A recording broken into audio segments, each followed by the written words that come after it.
Sahabat setia Gowori yang dikasihi Tuhan, Shalom. Hari ini adalah Rabu 2 September 2020.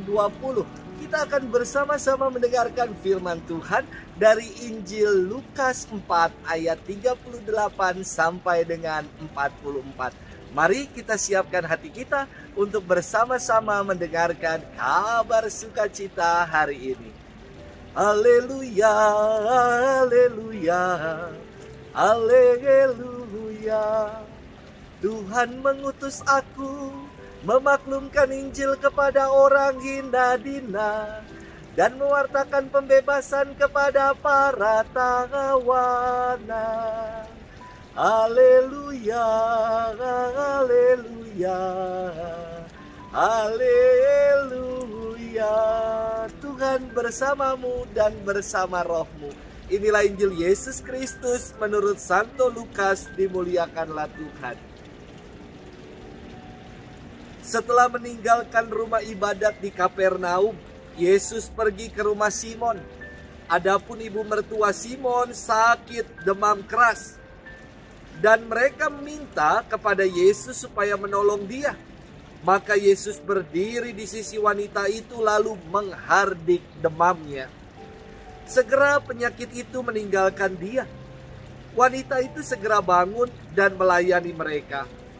Ketika matahari terbenam, semua orang membawa kerabatnya yang sakit kepada Yesus.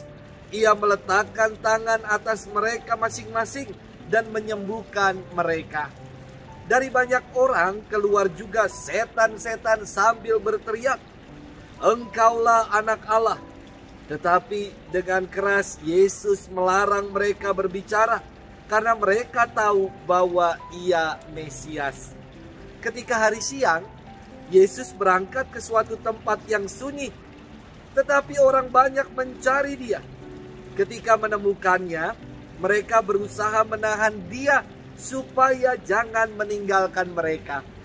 Tetapi Yesus berkata kepada mereka, "Juga di kota-kota lain aku harus mewartakan Injil Allah, sebab untuk itulah aku diutus." Dan ia mewartakan Injil dalam rumah-rumah ibadat di Yudea. Demikianlah Injil Tuhan, terpujilah Kristus. Sahabat setia Gowori yang dikasihi Tuhan, Shalom Alaikum. 2 tahun belakangan ini saya ada kegiatan baru, yakni tiap pagi saya memberi makan ikan koi. Wah, seneng ya ngeliat ikan koi makan dengan lahapnya. Dari pengalaman pelihara ikan koi ini, banyak inspirasi hidup yang saya gali dan bisa jadi bahan khotbah. Contoh, ikan koi itu hidupnya berkomunitas atau berkawan. Mereka biasa berenang dengan bersekutu. Kalau ada ikan koi yang berenang di pojok sendiri dan tidak berkomunitas, pasti sebentar lagi akan mati. Sama dengan kehidupan beriman kita. Ketika kita sudah tidak lagi bersekutu dalam satu kawanan domba, tanda-tanda sebentar lagi akan mati imannya. Tapi yang menarik lagi, ikan koi adalah ikan yang mudah stres. Apalagi kalau kita suka pindah-pindahin ikan koi ini. Saya pernah pindahin ikan dari kolam ini ke kolam yang ada di bawah di Taman Doa. Ikan ini stres dan tidak lama akhirnya mati. Saya kira sama seperti para pastor yang sering dipindah-pindah, akan stres juga. Tidak seperti itu tentu ya. Ini hanya joke saja.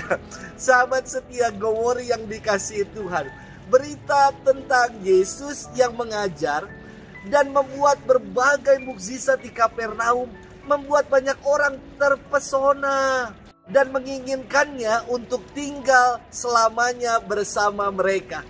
Namun Yesus tidak terjerat dalam popularitas diri hingga melekat pada komunitas di Kapernaum.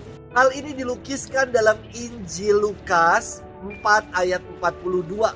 Ketika hari siang, Yesus berangkat ke suatu tempat yang sunyi, tetapi orang banyak mencari dia. Ketika menemukannya, mereka berusaha menahan dia supaya jangan meninggalkan mereka. Yesus pergi ke tempat yang sunyi setelah ia mengajar banyak orang dan menyembuhkan berbagai macam penyakit. Untuk apa? Untuk mengendapkan semuanya. Untuk bersekutu dalam doa bersama dengan Bapanya. Ia tidak mau melekat pada popularitas dirinya sehingga terikat di suatu tempat. Yesus berfirman, juga di kota-kota lain aku harus mewartakan Injil Kerajaan Allah, sebab untuk itulah aku diutus. Sahabat setia Gowori yang dikasih Tuhan, istimewa sekali firman hari ini menggarisbawahi tugas perutusan yang sejati untuk menjadi pewarta-pewarta kabar sukacita tanpa terikat. Apa yang membuat hidup kita terlekat dan terikat? Harta, kesenangan dan kenikmatan dunia, kedudukan, atau kuasa. Ini semua pada akhirnya tidak akan kita bawa.